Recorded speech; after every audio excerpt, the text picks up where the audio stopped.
हाँ, तो मेरे प्यारे बच्चों, आज मैं आपके लिए एक नई कविता को लेकर आपके पास आई हूँ।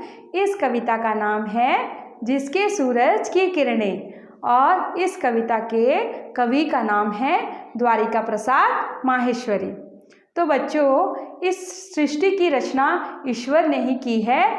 तो यह सौंदर्य जो इस सृष्टि में है, जैसे कि सूरज, चंद्रमा और नदियाँ, ये सब जो है ईश्वर के द्वारा हमको एक वरदान है।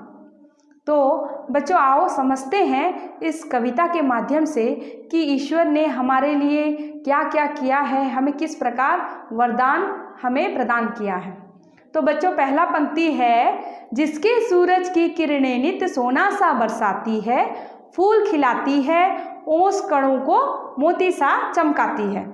तो बच्चों, जिसके किरणें यानी सूरज, जो कि सूरज हमारे जीवन में बहुत ही महत्व रखता है और हमारे लिए बहुत ही उपयोगी है, वह अपने किरणों को सोने सा बरसाती है। यह रोज का उसका नित्य का कर्म है।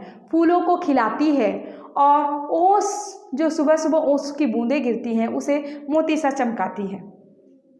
तो अगला पंक्ति है बच्चों, जिसका चंदा धुली चांदनी देता चांदी सी उज्जवल, जिसके तारे नम्हे करते रहते झलमल झलमल।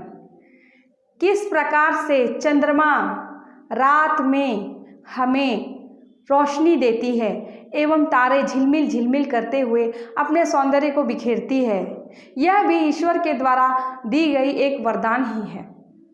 अगला पंक्ति है बच्चों, जिसकी नदियाँ कल कल करती बहती है कभी रुकती भी नहीं, जिसकी पर्वतमालाएं सिर उठा खड़ी झुकती नहीं। अर्थात बच्चों, जिस तरह नदियाँ आगे की ओर हमेशा बढ़ते रहती है और हमें भी आगे बढ़ने की सीख देती है, वह कभी भी रुकती नहीं है।